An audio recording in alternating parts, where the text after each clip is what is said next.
0864. Station's your final time cue will be with 15 seconds until airtime. Mark, 15 seconds until airtime.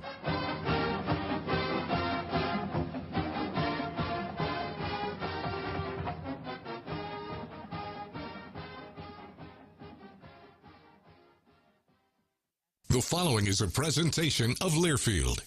Welcome to Duck Insider. Our whole athletic department, there's a level of expectations of success. Throw, catch, touchdown, Oregon. He can run and slam. This is back out for a three. Left wing is good. In the air to center, back at the wall. It's out of here. Really excited that we get to rep our Ducks and hopefully come back to Eugene with some championships. Indoor track and field national champion. And for the fourth time in the last 6 years, the Ducks are Pac-12 champions. We have so many teams that are excelling right now, and it's really fun to be a part of. Give it to me, baby. My house. I'm taking it there.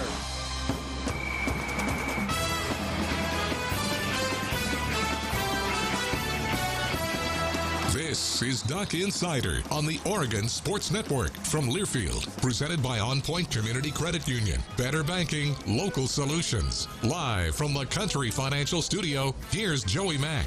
Hi, everybody. Terry what's my name? Terry Johns in for Joey Mack. That's when you try and say Johns and Joey at the same time. That's the way it comes out.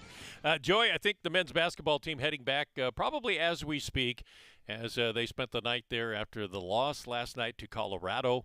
Tough finish for the Ducks, and we'll find out on Sunday.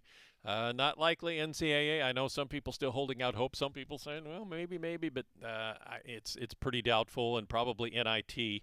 NCAA selection show, 3 o'clock on CBS coming up on Sunday afternoon, and then followed by the NIT selection show, 5 o'clock on ESPNU, which is also the same time that the women's selection show is on ESPN at 5 o'clock. So a lot coming up. We'll find out where both the men's and the women's basketball teams, where they're going, or if they're going at all. Possibility of Oregon men get into the NIT that they could host.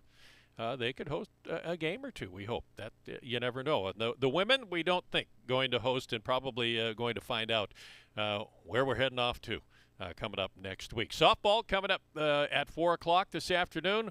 The opener at the Jane. Already a couple of games going on. Portland State, North Dakota State, Oregon State also co-hosting this weekend, and they take on those teams as well. But at 4 o'clock, it'll be Oregon and Portland State. And then a doubleheader tomorrow, which, by the way, has been moved up to 10 a.m. and approximately 12:30 because expecting a little bit of rain coming in later tomorrow. So mark your calendars. Make sure you're ready for that. But it's Saturday. You're a little more flexible on Saturday, we hope. We have a lot of audio to get to. Going to hear from Dana Altman in the post game from the Pac-12 tournament yesterday.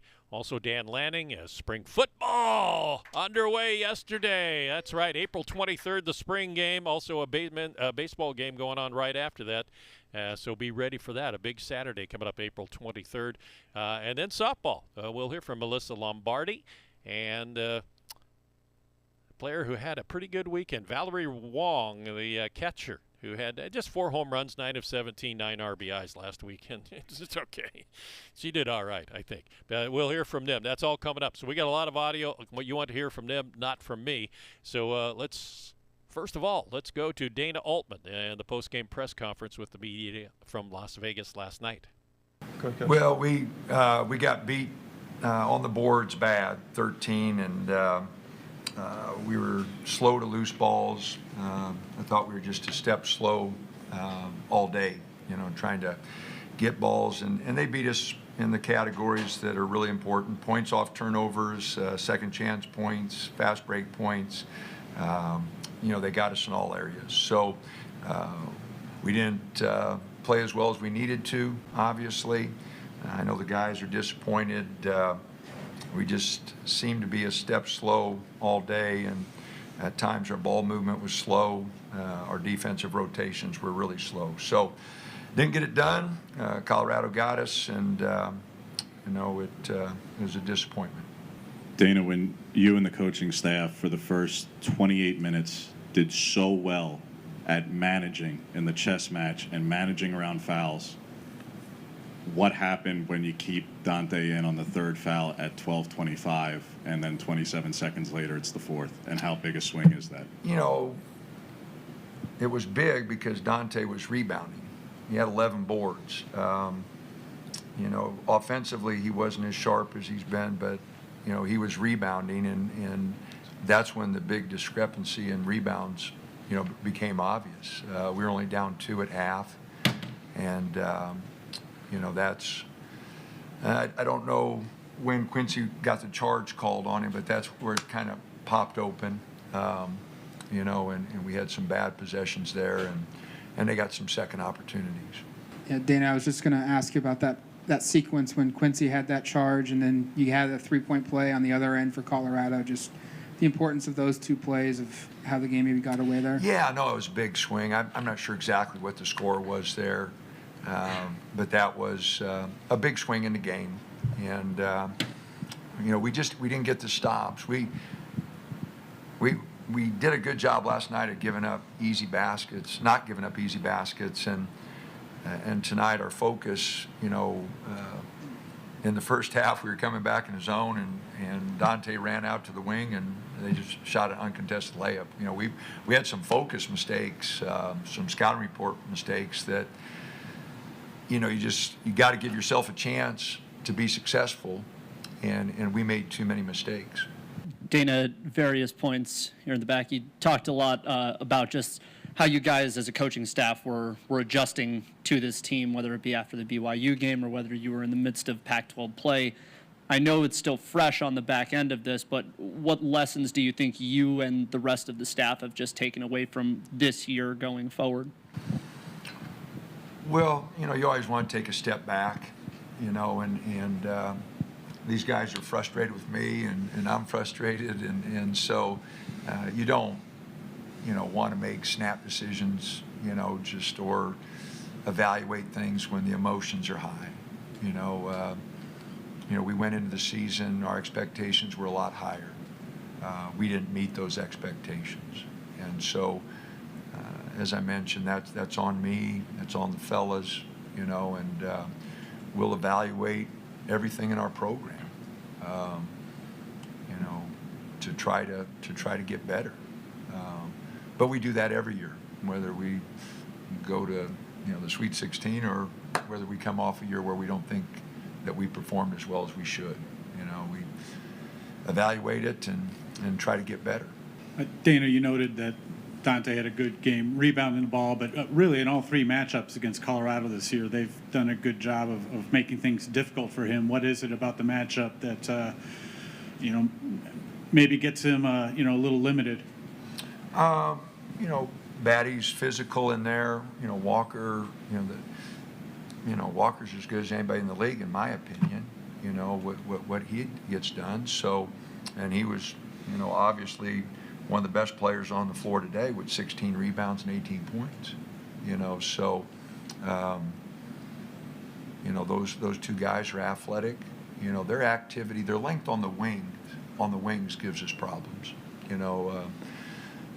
The 2 guys, you know, just Silva and Clifford, you know, that size on the wings, you know, their activity gives us some problems. You talked about being frustrated. Is it more of a mental frustration, transfer from practice, mistakes at the end of the year that you saw in the beginning of the year? What are you talking about?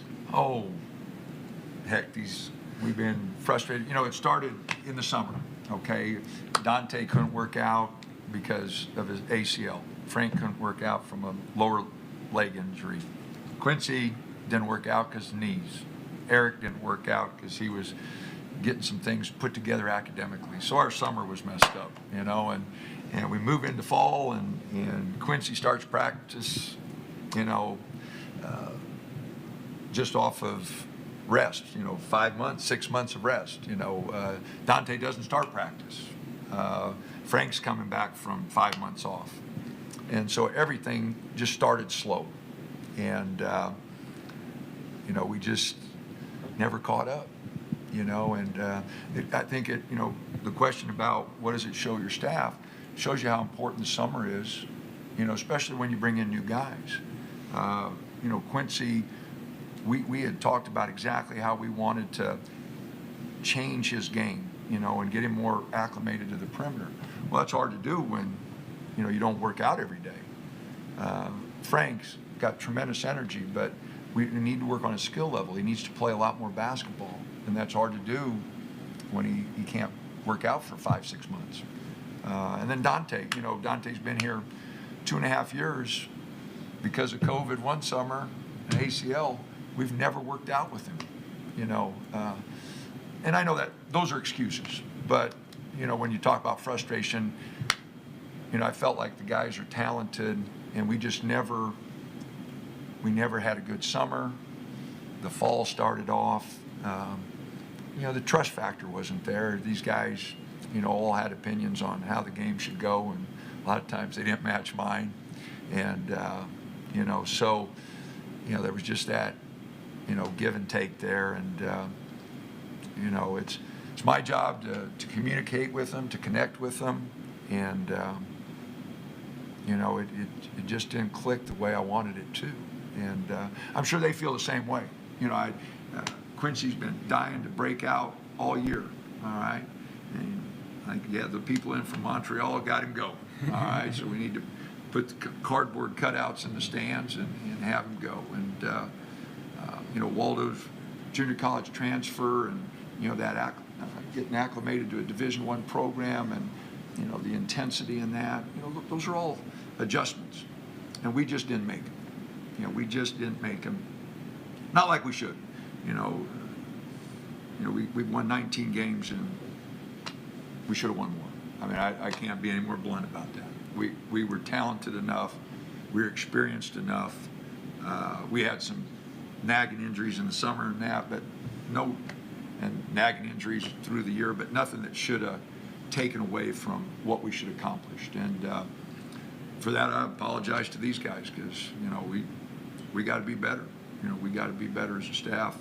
Players got to be better. We've tried to set a standard at Oregon that,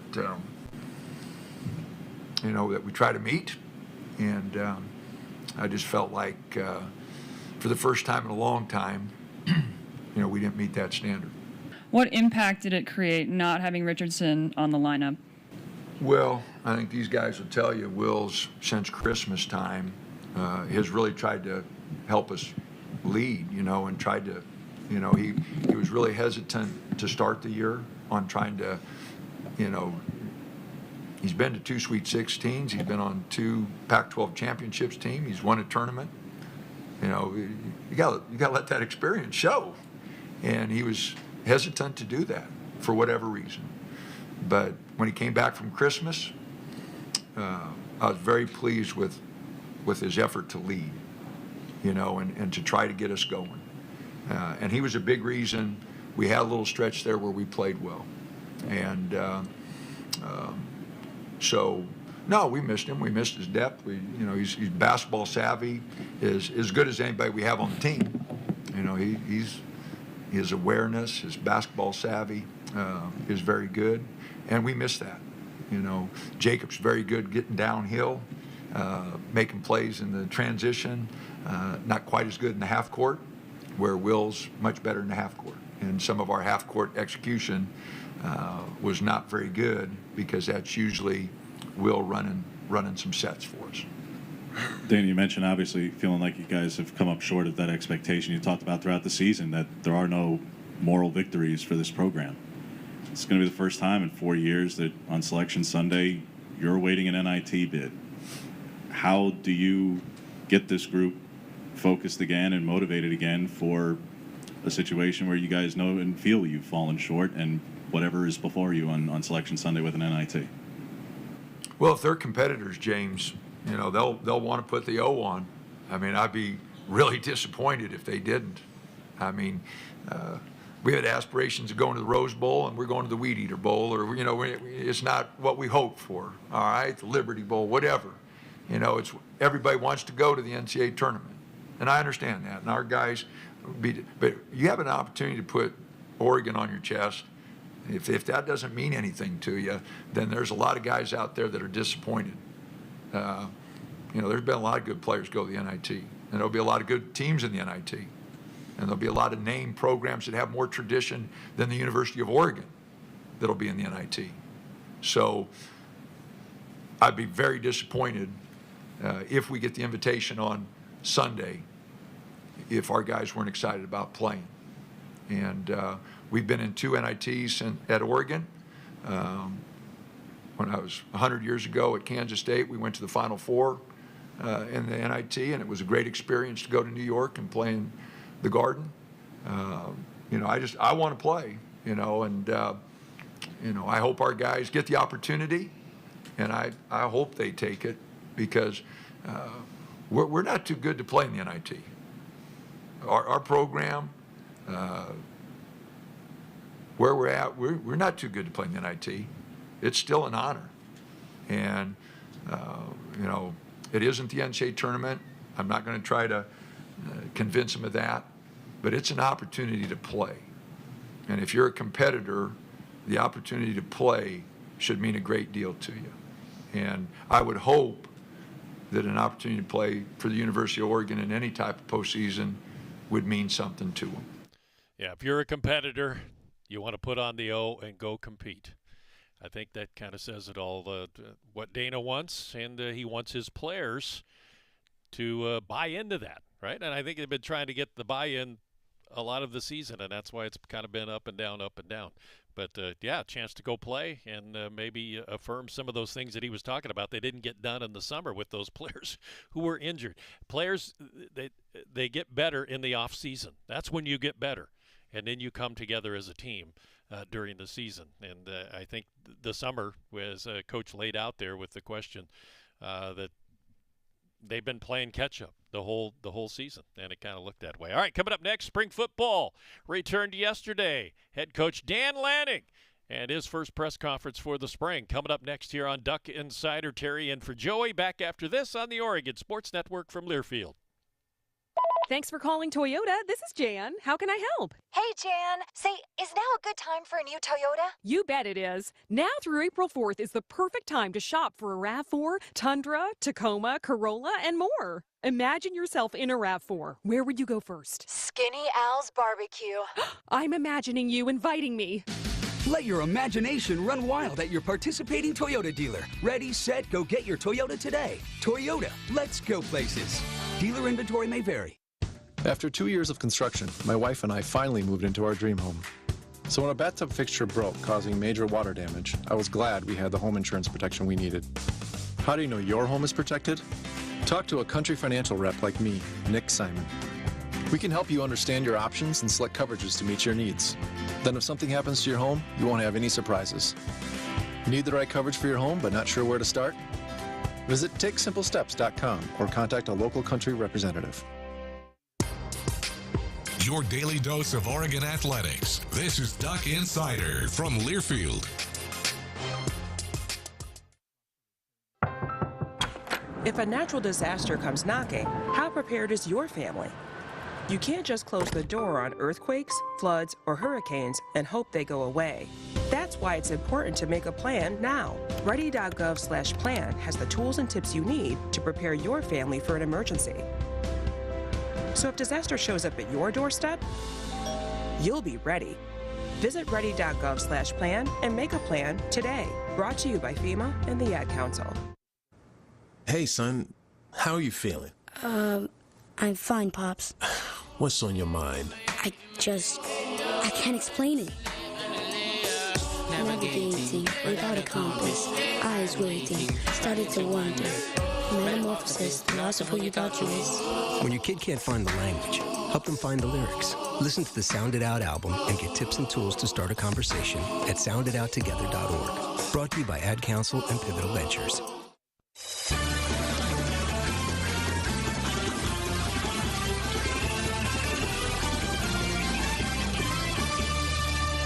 Hi, everybody. Welcome back to Duck Insider, presented by On Point Community Credit Union here in the Country Financial Studio. Terry Johnson for Joey Mack, who's flying back with men's basketball. I think as we speak, they're probably heading home here to land back in Eugene and get back and find out on Sunday. Where do they play? Who do they play? Hopefully, and probably going to be the NIT, as we've said. Jan Lanning and Oregon football. Spring practice started yesterday. Remember the spring game, April 23rd on a Saturday. Also a baseball game to follow. So you can have a big, big Saturday coming up April 23rd. But let's hear from Oregon head coach Dan Lanning after spring practice yesterday. Really excited about first day of practice. We just came up with our players here after we wrapped up, and I told our guys I haven't been around a lot of bad first days, and I certainly still feel that way. Today was not a bad first day. There was great energy, enthusiasm, a lot of buy-in. Obviously, our first chance as coaches to see what our guys do with the ball in their hands. Saw some explosive plays out there on both sides of the ball. Really emphasized at the end of the day that we want to do a great job of owning the ball, but also creating those explosives. So attacking the ball on defense and owning the ball there on the offensive side of the ball. Thought our guys played with a different speed and enthusiasm than we've seen so far, and obviously that's going to happen on day one. So really the challenge for us is to see what we're going to do this next day and what we're going to do the day after that and the day after that. But right now our focus is growth season, spring ball, and we're in a period of growth, looking for opportunity to make tomorrow and the day after that better than today. So that being said, we can open it up for questions. Dan, just a couple of things on personnel on Jalen Smith. As he left the program, he's not on the roster. And with Boyle, is this just an enrollment timing thing? Will he be post-spring break or post-spring practice entirely? Really just focusing, James, right now on the guys that are here. Coach, I know it's day one and you have a lot of time to kind of get a better idea for what you have, but some attributes maybe that stand out that are strengths for this team, coming into spring, and kind of, I guess, what are your goals in these first couple of days? Yeah, overwhelming attribute to me is just the fact that these guys like to compete. There was a little chatter out there between both sides of the ball, and you like to see that a little bit as a coach, but obviously we're on the same team. So our guys play with great enthusiasm and good energy today. But again, to me, it's not about what that looks like on day one. It's really what it looks like on day 15 as we start to shape. You look to see how many mental errors occur out there. Do we have a good understanding of what we're trying to do? And there are certainly some things that we need to clean up. But overall, I would say it was a pretty clean day from an operations standpoint. Just some details we want to continue to work on. Hey, Coach, Anthony Jones was the only true freshman on the roster. I'm just curious your first impressions of him, getting acclimated with the team. I think Anthony found out quick that it really doesn't matter how old you are anymore, right? And one thing I've said, and I've kind of built in my mantra the last couple of years, is if you're good enough, you're old enough. And so Anthony's going out there to work. We don't put freshman on your helmet. We don't put sophomore on your helmet, junior on your helmet. You got a jersey number and you got a helmet, so go to work. And Anthony's done a good job of embracing that so far. We don't have unrealistic expectations. He certainly has a lot of areas for growth. But we're also not, babying him along the way. He's coming along really well. He's working really hard. And I think he has super high expectations for himself. So excited to see what he does. Coach, I'm not sure how much you're willing to share or even able to share at this point, but I was wondering if you could offer an update on the health of Coach Don Johnson after his recent medical issue. Yeah, I wish there was some new news right now, but there's not a lot of new news, outside that it's still very serious, and we continue to send, our thoughts and prayers for Don and his family, and, try to stay up to date as we can, but there's not a lot of new news to share right now other than we got to continue to pray for him and his crew. Yeah, Dan, just what are your overarching themes you want to get accomplished in spring ball, the pillars of this camp for you? Yeah, ultimately, you want to push competition, and we have to ID quickly some areas of weakness and some strengths, right, to our team. I think we have good personnel, but as your personnel changes, you have to adapt to your personnel. So quickly, we want to figure out who are the guys that can go make plays on the ball.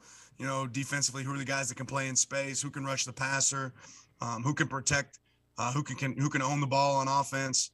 So trying to just identify some of those traits as a staff. And then as players, we're trying to kind of create that competitive toughness and that brotherhood that's required to play at a high level of football in this league. Hey, Coach. I know it's just the first day of practice, but how do you see a lot of these transfers fitting in with their position groups? Yeah, it's almost similar to what I just said about freshmen, sophomores, juniors, seniors. Like there isn't anything on their helmet that says transfer, right? They come out there, they're wearing the same gear as everybody else, and they're going to work. We've been fortunate enough to have some opportunities to meet on football the last few weeks, whether it be walkthroughs or just in the meeting room. And those guys that's given them a leg up and an opportunity to advance. They've done a good job of adapting and hopping right in, but we don't separate those guys. It's not a different group. We throw them in and get them in there to do the work. Hey, Coach. Justin Flo looked obviously pretty happy to be out there today. I know it's been a long recovery road for him. I'm just wondering kind of how close he is to full go, if there's any timetable on that. Yeah, continue to assess it. I hate to put a timeline on anything just because if it's up to me, we had him out there yesterday, but we got to do it the right mode and temperament. And like you said, Justin's ready to be out there, ready to roll. And we're going to continue to progress him and work him in as he can. And as he continues to take steps forward, we'll keep pushing the envelope there, but obviously keeping his health and safety at the front of our approach. Yeah, going off the injury question from Jared, just your overall expectations on if those guys will, be full participants at some point during the spring? Yeah, my hope is that everybody that's in our program can be able to help. I mean, I think, again, each guy's situation is different, so continue to assess it as it goes. In terms of how you're going to go about the defensive install, you and Tosh, Dan, and I'm sure it's already kind of begun in meetings leading up to today, how do you go about it systematically more in terms of, like Muschamp years ago would install the whole thing and then in games weeks would kind of do a refresher on what the plan was. And I think he's probably tweaked that since because it didn't work out so well in that method. Do you take it more piecemeal? Are you getting to everything here in the spring? Is simulated pressure going to be like a week 3 of spring thing, or is that a fall camp thing? Yeah, we're going to build it, from the ground up. But luckily, I think something that's changed over the last few years is you get the opportunity to do football even before spring ball, whereas before there were some limitations with that. So we've had walkthroughs, we've had some football operation, and I think that's going to help us be able to push the envelope. I've kind of always been a guy that feels like you can throw it all at them and then we'll see what sticks. But that being said, we're certainly going to be a little bit more limited in our menu than we've been in the past. But today wasn't a super limitation. Today you want to go out there and you want to see your guys play fast. So if we're making a bunch of schematic errors on offense or defense, then we're doing too much. And that wasn't the case. We peeled it back a little bit and did a little less. But we're going to carry, all elements to our defense and all elements to our offense that we think can make us competitive on game day. There's quite a few guys moving around offense and defense. I won't ask you to address all of them. I'm curious on why 7 maybe is a good fit receiver. Like Triquez was working at safety. Adrian Jackson, Jabril moving back to inside. There are probably more to note, but just some of those decisions and kind of how Jackson Powers Johnson going defense, Jonah Miller going defense. How fluid are those situations? Yeah, every situation's fluid. I think when you see a guy working at one position, sometimes you can be, a little bit. We're not going to throw our head in here and say that there's only a limitation on what one guy can do. So every guy in our program is going to learn multiple positions. They're not going to learn one or the other. We want to have position versatility and be able to play our best 11 in a multitude of ways. Obviously, every decision we make right now is going to be about what's the best interest of Oregon football, right? And then outside of that, where's the best opportunity for these players to make an impact on this team? And we want every guy to be able to make an impact that can make an impact. So some guys could certainly play other positions, but we're starting them right now where we think they can impact Oregon football the best.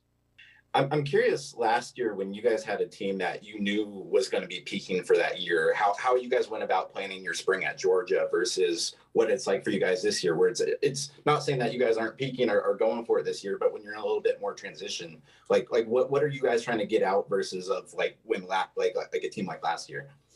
Yeah, honestly, we weren't, you put the goal in front of you and that's that day, right? Our goal today was to be the best version of the Oregon Duck football team that we can be.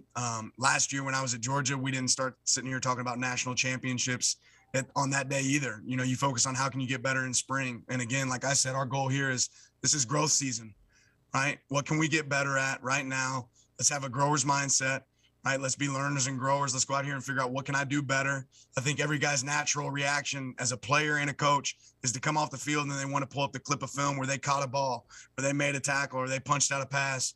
I challenged our players to come off the field and go find something you did wrong that you can make sure you don't do wrong tomorrow or the next day. Right, and that was really our focus. A grower's mindset's going to find stuff that we can get better at, and that's what our guys have focused on. And that was no different than my approach last year. Coach, now that you get to jump in and you're in spring practice for the first time as a head coach, I'm just wondering how you're feeling of, handling this as a head coach. I know you said before that you coached 3rd grade basketball, but now you're a Power 5 head coach. So just how are you feeling right now? Yeah, I'm excited and extremely blessed. I think everybody that's part of our organization feels excited and blessed to be a part of it. We're not going to be a team or a coaching staff that has the poor me's. We realize how fortunate we are to get to wear the O. I'm certainly encouraged and thrilled to be a guy that gets to wear the O, and excited to see where this team goes. Dan, I was at the Combine last week, was speaking with several of your former guys and Kenny's former guys and Joe's former guys, and you name it. But one of your former guys who stood out was actually Jermaine Johnson, and shared a little bit about on the recruiting side of things, how you stayed in touch with him and how you first came across him, and then you kept in touch, therefore, at Georgia. I'm curious, since there's obviously a big recruiting weekend coming up and throughout the spring and leading up to the spring game and those sorts of things, are there similar circumstances like that where you kept in touch with people from your previous stop who maybe weren't a fit there because of geography, it was too far from home or what have you, but the established relationship is now paying dividends here in this opportunity? Yeah, I mean, I think there's a lot of – I think you lean on relationships wherever you're at. Obviously, we're not spending any time talking about guys or talking to guys that aren't in the portal, but I always want to be there for guys that have played for me and lean on me in the past. And I wouldn't be here if it wasn't for my former players. So relationships, hopefully, is what makes us different at the end of the day. And we're going to be able to lean on those relationships to do well in recruiting. That's something we'll always utilize. For players and for fans, there's always excitement for first practice. What was last night like for you? This is your first opportunity to run a program. And I guess just what's that like right now? How is that going? My favorite holiday is Christmas. So last night was like Christmas Eve. You know what I mean? Like going to bed and you want to, like, couldn't fall asleep. You wake up early. Just excited to see you guys get out there and move. I mean, make no mistake, my favorite part of coaching is on the grass. My favorite part of coaching is coaching ball. When I was a player, I was the weird guy that really loved practice. Like, I love the games, but I love practice too. So an opportunity to go out there and get better, that was pretty exciting, for me. And I think it was really exciting for our guys. Like I said, I thought they brought good energy today and we're ready to roll. There you go, Dan Lanning after the first spring practice yesterday, talking to the media. I wonder how often he wears that national championship ring. You got to pick it up and move it like that. Yeah, it's probably so big. All right, coming up next, we'll hear from Melissa Lombardi as Oregon softball. The home opener at the Jane coming up this afternoon at 4 o'clock. Straight ahead here on Duck Insider after this on the Oregon Sports Network from Learfield. From the weight room to the classroom, on the field and off it, On Point proudly supports University of Oregon athletics because student athletes do so much more than bring us pride on game day. They bring our entire community together in Eugene and all across Oregon. So whether you're watching the game in the stadium, at home, or at your favorite local business, their success makes all of us stronger. On Point Community Credit Union. Join in.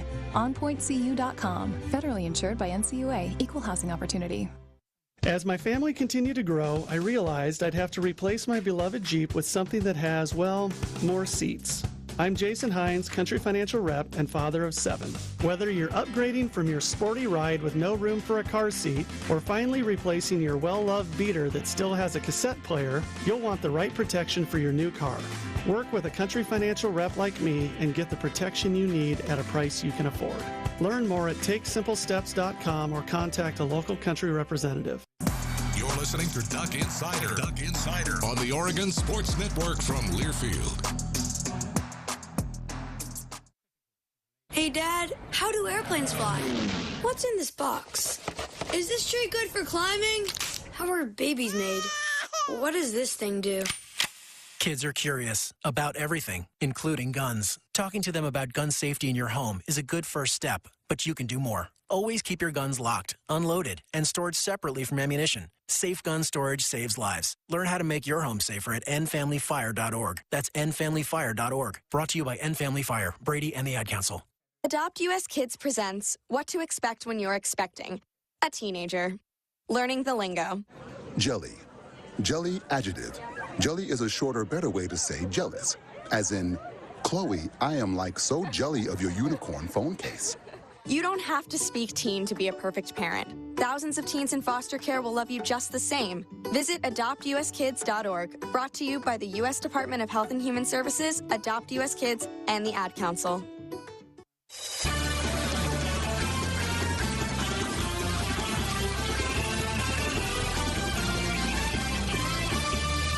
Welcome back to the Country Financial Studios, Duck Insider, presented by On Point Community Credit Union. Softball home opener coming up at 4 o'clock today as Oregon takes on Portland State. By the way, Portland State and North Dakota State going on. That should be complete. It's Oregon State and North Dakota State right now at the Jane if you want to go over and check out some other teams. But Oregon against Portland State, 4 o'clock. If you didn't catch it tomorrow, games have been moved up. A doubleheader against North Dakota State. First one at 10 a.m. and then approximately 12:30. As going to have some rain, it sounds like, coming in a little bit later tomorrow. So they want to make sure they get them in, and you have some nice weather to sit in and enjoy the game. Let's hear from Oregon head softball coach Melissa Lombardi. Hey, Coach, I wonder if you could just address just the excitement at getting to play at home this weekend, and do you feel like you guys are playing at your best, the best you have all non-conference season coming into this weekend? I do. I think when we went to North Carolina, we got a lot of things figured out. And it started out with that extra inning game against Greensboro, and being able to pull that off on the road at their field, I thought was huge and gave us a lot of confidence. And then I think from there, we kept it and rolled with it the rest of the weekend. Coach, congratulations on that 100th win. Can you give sort of a retrospective of your time here as the head coach of Oregon over those 100 wins? Love the 100 wins. And I think about all of those wins and this team and how hard we have worked for every single one of them, and that it was a total team effort. And to see us, win with version 1 and then just keep passing the baton to 2, 3, and now 4, it was special. And I think about just that first win and the athletes that were there, and then now getting to that 100 and still having athletes that are still here. So just special, I think just a special moment for our entire program. How cold was the water? It was cold. It was cold. But it was pretty cool. I was just really happy for our athletes. I just know how hard they've worked over the years, and it was just cool to see us hit that milestone. Coach, first question, were you able to bottle up whatever you guys were drinking or eating, bring that back so you make sure you have that same power this week? Yes, I hope so. We were laughing that we wanted to make North Carolina our home field because it was just cool to see a lot of things that happened there. We've been talking a lot about our plans and trying to get to our plans early in the game. And then all of a sudden it's like the light bulb went on and they figured out how to do that. And just the energy that they were creating in the dugout and on the field. And I think at times this year, you could see us kind of stressed trying to figure things out. And this past weekend, you could see them loose and enjoying what they're doing and understanding what they're doing. So it was a cool weekend. You guys have gotten it done in a lot of different ways already this year. As you pointed out, some late comebacks, then, last couple of days this past weekend, kind of landing the first blow. Low scoring games, high scoring games. Do you have a sense of kind of a specific identity for this team specifically? And is that even something that's too important to you in any given year, or are you happy with a team that does find different ways to get it done? Yeah, no, I think it's important that each year you have a different journey, and I think you have a new identity. And sometimes you go through a year and you're still trying to figure out what that identity is. And I think one thing that keeps showing up with this team is that at times we make it a little hard on ourselves. At times, maybe it's a little bit easier, but just that they find a way. That's what I love, is that this team finds a way. And to me, that's one of the most important things that they can do as a group. They also really enjoy each other on and off the field. And I think that's important. When you really like the person next to you or the people that you're surrounded by, you want to play hard for them. So I think you're starting to see this team be a little more player-led, which is, I think, a very good sign. Coach, this weekend, Val, we have to talk about it. 9 for 17, 9 RBIs, 5 home runs. I believe those home runs came in a 9 at-bat span. What's the difference for her? Has she been eating the Wheaties in the morning? What is it? I don't know. I hope whatever she's doing, she just keeps doing. But obviously the ball looked like a beach ball to her this weekend. And she just, when she had opportunity, she took total advantage. I also know that Val is here before practice, after practice. She puts in a lot of her own time. And I think sometimes for a player, it's like they're putting in all this time at practice and then they're putting in extra time and maybe not getting what they want. And I love how she just has continued to stay the course and not waver from her process. And so I think this weekend, we just got to see the work that she's put in and her starting to get the payoff from it. Coach, this last weekend, you mentioned that UNC Greensboro game, you guys pulled it back and then, kind of it went back to a tie game and then you kind of that back and forth. How much of that pressure testing do you think is going to, like, how can you quantify how important that will be for the team going forward? Because you guys were able to do that. And it's always better to learn the lessons in a win than it is a loss. But in that game in particular, you could really see like the growth. The team that was there in the first inning wasn't the same team in that 10th inning. It was pretty visible. From your perspective, how would you describe that?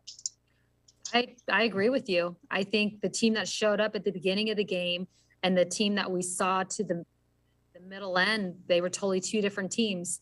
And I think sometimes early in this year that we were playing, but being safe. And I think they just got to a point where they were just like, you know what, we're going to put it all out there. We're not going to worry about the outcome. We're going to put it all out there. And I mean, to see us down 3-1 in the 7th with one out, it shows to me that they weren't worried about the result. They were going to put it all out there, and what comes our way comes our way. So I think there's different moments in your season that are pivotal for teams. And I think that was a pivotal moment for our team. Coach, Hannah Delgado this weekend, 12 for 17. I mean, she gets on base at an incredible clip. It's been Bunker at 1, Delgado at 2 in the lineup to start the season. Is that something that you think is going to continue? What have you been seeing from your top two? Because philosophically, Allie, someone who generally drives in the runs, Delgado, someone who gets on base. How do you sort of attack that? I'm not going to fix something that's, not broke. So I think we're going to stay with it. Obviously right now we don't have Tara in the lineup. And so when she gets back in the lineup, maybe that changes things. She was doing a great job leading off, but I'm not going to worry about it. I think one thing that I've seen happen with this group is that we've had athletes available and athletes not available, and they just figure it out. So I think we're just going to keep going with what we're doing. And then if we have to adjust, we'll adjust. If we don't need to, we won't. But I think it's a really nice problem to have. I think you can see we have so many more options this year than we've had in the past. And what I think it does is allow us to get contribution from everybody versus just constantly, say, depending on Bunk to come through and her, feeling all that pressure. I think this has allowed her to free her up a little bit because she trusts who's in front of her, who's behind her, and that anybody through the lineup. You got to see it was Val this weekend and it was Hannah this past weekend. So who's it going to be this weekend coming up? That's, I think, what excites me is that we just have opportunity throughout the lineup. Conference play right around the corner, and for as good a position as you feel like you're in coming off of last weekend, I'm sure there's things too you feel like you want to clean up too as you move forward. What are some of those things you're looking to do better this weekend and beyond? I think, okay, so what we figured out this past weekend, do you see that come into this weekend? And you can see that it's there instantly, we're not going to breeze through every game. Our every opponent we play is tough. You could see the parity that's going on in the softball world right now. Anybody can beat anybody, but the consistency, I think that's what we've been striving for, is the consistency piece.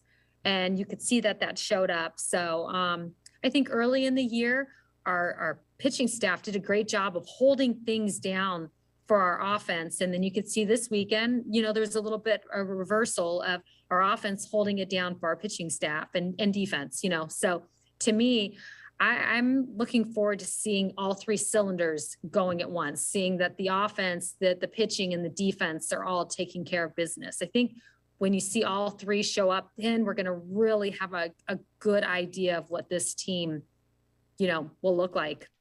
There you go, Melissa Lombardi, Oregon head coach, softball coach. The home opener at the Jane against Portland State coming up at 4 o'clock. We'll hear from catcher Valerie Wong, who had a 4-homer weekend last weekend. That's coming up next after this on the Oregon Sports Network from Learfield.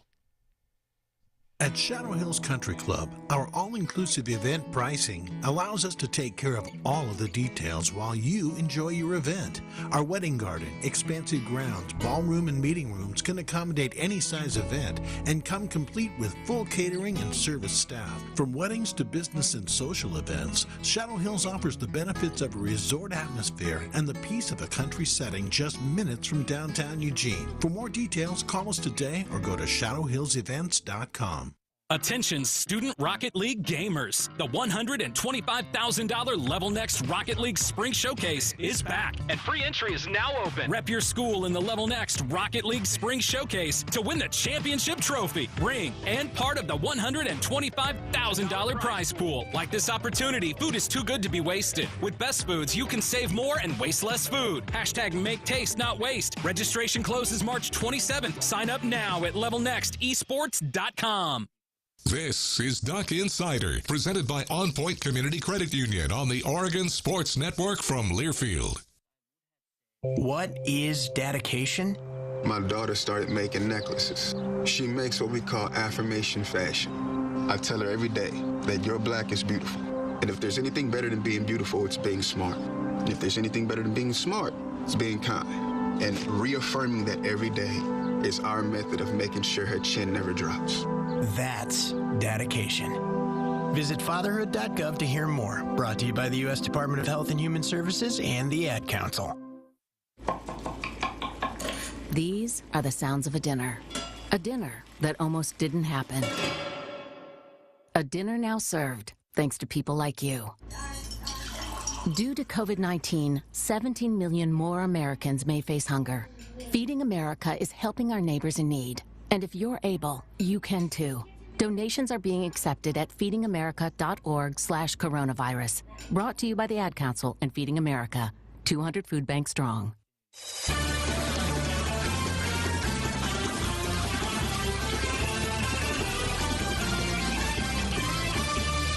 Hi, everybody. Terry Johns for Joey Mack as the men's basketball team making their way back as we speak from Las Vegas and for him. But we're going to talk some softball. Continue. What a weekend. How about 9 for 17, 9 RBIs, 4 homers, Pac-12 Player of the Week, and a couple National Player of the Week awards. Catcher Valerie Wong. Let's hear from her. Val, congratulations on a great weekend. You've spent last year, I guess, this year at catcher. But when you first got here, you were kind of playing a utility role. I kind of endearingly called you the Shea Bowden 2.0 because you could fill in any place that you were required to, and you did it without question, and you did a great job doing it. How much of that do you think benefited you just getting playing time, and how comfortable are you now that you've kind of settled into kind of being a catcher on a rotational full-time basis? I think being able to play a bunch of positions just benefited me a lot because I was able to work with each of our coaches and with Coach Lombardi a lot, knowing that she would need me in a few other different positions. So she was working with me a little extra. And then once I transitioned into mainly catching, I worked with her a lot. And I just think that being able to have that good connection that I had with Coach Lombardi my freshman year because of that, I think has really made it a lot easier to become a steady catcher now. And I'm really comfortable with my position as of right now. Well, I know your fans here are excited to watch you guys play. And I imagine you guys are pretty excited to play at home and show them kind of what you guys have worked through and kind of how you're playing after the first few weeks. Just what do you think have been the key things that you guys have kind of worked out, and what still is to kind of tighten up before conference play next week? I think we just have been continuing to remember just to have fun and play our own game and have fun with each other and play for ourselves. And I think just continuing to go on that track and just remembering that this game is supposed to be fun and for all of us to play as a team and have a good time. I think just keep doing that will be good in Pac-12 play. If I could just follow up real quick, because Ariel mentioned something similar. So do you feel like in hindsight, maybe you guys were pressing a little too much or just taking things I don't want to say too seriously, because obviously you want to take what you do seriously, but were you a little tighter maybe a couple weeks ago or at the start of the season? Yeah, I think during fall and then January practices, we were competing against each other. So it was really fun to compete like against a teammate and just kind of like, hey, I'm going to beat you today. Like, and tomorrow you might beat me, and thinking like that. And then once we all came together as a one unit, we just had to remember, like, we're supposed to be having fun all together and competing against another team. And just, I think now we're realizing that a little bit more each weekend. And I think that's really coming in handy for just like winning games and just having a good time.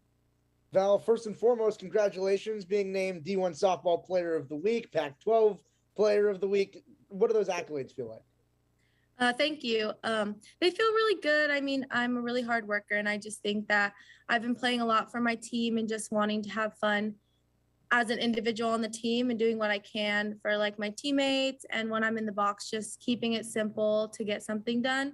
I think that really translated into just this weekend and the stuff that has occurred. So I'm just having a lot of fun. Watching the team and watching your presence in the dugout, whether you mean to do it or not, but you're high energy. I mean, you know that about yourself. You're, all over the place. Is that something that comes naturally to you, or do you is that a mindful thing that you're working on? But you really do, try to charge up the team at any given moment. Even just when Coach got drenched with that bucket for her 100th victory, you probably could have set some high jump records. I mean, so you got a lot of energy. Is that something you work on, or is that just who you are?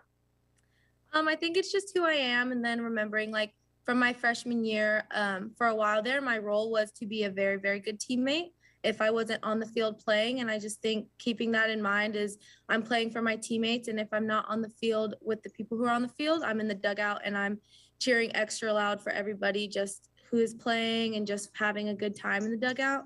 I think it is a personality thing. I think I have probably the most energy on my team. I'll wake up at 7 a.m. ready to go for weights and stuff. So I'm really blessed to have that type of energy. Val, this weekend, 5 home runs in 2 years here. You had a combined 1. I mean, the power had to come from somewhere. Where's it coming from? I just think working with Coach Martyr, I feel like just mentally like a lot better of a hitter, and then physically better as a hitter as well. And I think that just keeping in mind that, like I've said, just having fun and keeping it simple, and that we're all great hitters. And I think that's helped me a lot, just keeping it simple in the box and having a good time and hitting good pitches. So, Val, in terms of playing time, you've gotten a lot more of it at the start of this season. Your numbers for this season compared to your numbers from the last 2 seasons for a full year. So how is being more integrated into the lineup sort of helping you stay consistent with your play? Or are you that type of person that can play sparingly where you just sort of jump in where needed? I think I've always had the mindset of however my coaches need me, I'll be there for them. And I think this year I've really shown that I've been someone they could lean on, or someone that they could use a lot more.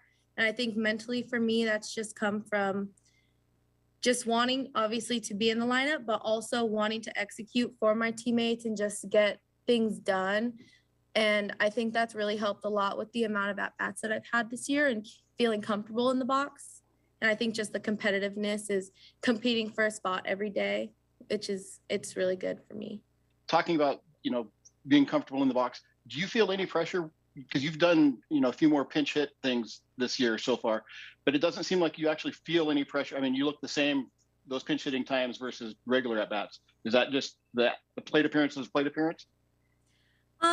I feel like I compose myself very well in the box. I feel like you won't be able to tell if I've had a strikeout or if I've hit a home run my last at bat. And I'm really proud to say that. But I do have some pressure when it comes to pinch hitting, just because it is a big role for my team. But just staying mentally strong and just remembering that I'm getting used because I'm needed in that moment, and that I need to execute and do something for my team. So. There you go, catcher Valerie Wong, as hopefully have another 4-homer weekend. How about that? All right, they're coming up at 4 o'clock. We'll come back, wrap up the show after this, get you ready for the weekend on the Oregon Sports Network from Learfield. After 2 years of construction, my wife and I finally moved into our dream home. So when a bathtub fixture broke, causing major water damage, I was glad we had the home insurance protection we needed. How do you know your home is protected? Talk to a Country Financial rep like me, Nick Simon. We can help you understand your options and select coverages to meet your needs. Then if something happens to your home, you won't have any surprises. Need the right coverage for your home but not sure where to start? Visit TakeSimpleSteps.com or contact a local Country representative. More Duck Insider coming up on the Oregon Sports Network from Learfield. It's time for today's STEM tip. Okay, you know recycling is important. No one wants plastic in the ocean. Here's a cool way to repurpose a plastic bottle. Build an awesome terrarium. Cut a large plastic bottle in half and fill the base with sand, pebbles, potting soil, and your favorite plant. I chose an African violet. Put the top of the bottle over your base and place it in the sun. Your plant will grow sealed in its own ecosystem. Fun, right? Learn more at She Can STEM. A message from the Ad Council. Neil Armstrong waited 6 hours and 39 minutes to step onto the surface of the moon. Jackie Robinson waited 20 months to play his first game with the Brooklyn Dodgers. And even DiCaprio had to wait 22 years to win an Oscar. You can wait until your destination. Don't text and drive. Visit StopTextStopWrecks.org. A message brought to you by the National Highway Traffic Safety Administration, Project Yellow Light, and the Ad Council.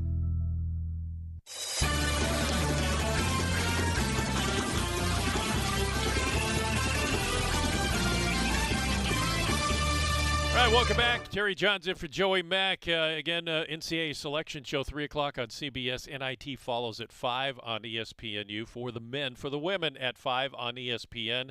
And some of you have asked, I've seen on social media, is there a party for the fans with the team for the women? There is not. I think they will do it privately on their own. Softball, 4 o'clock. Don't forget the schedule tomorrow, 10 a.m. and then 12:30 for approximately for the second, the doubleheader against North Dakota State. Baseball, Pac-12 season opens at number 2 Stanford. Coming up tonight, 6:05 first pitch. And then Saturday, 2:05, Sunday at 12:05. And Jordan Brenner down there bringing you all the action on the Oregon Sports Network. I think there is a stream as well. Track and field today and tomorrow, ESPN3. Track and field indoor championships back in Birmingham, Alabama. Lacrosse today at Arizona State. There is a live stream for that, Arizona State site. And Sunday at number 17 USC is lacrosse, and that's on the Pac-12 networks. Acrobatics and tumbling tomorrow. They're at Hawaii Pacific, and that's 8 o'clock coming up tomorrow night. And Hawaii Pacific has a stream for you there if you want to watch that. Beach volleyball, a couple matches up in Salem tomorrow. There's a whole lot going on. We're having fun. Have a great weekend, everybody. Go Ducks. The possibility of lung cancer can be pretty scary, especially if you're one of approximately 8 million current or former smokers at high risk. That's why SaveByTheScan.org wants you to know that now there's a breakthrough low-dose CT scan that can detect lung cancer early, and it only takes 60 seconds. You stop smoking, now start screening. For an easy quiz to see if you're eligible, visit SaveByTheScan.org. It could save your life. SaveByTheScan.org is brought to you by the American Lung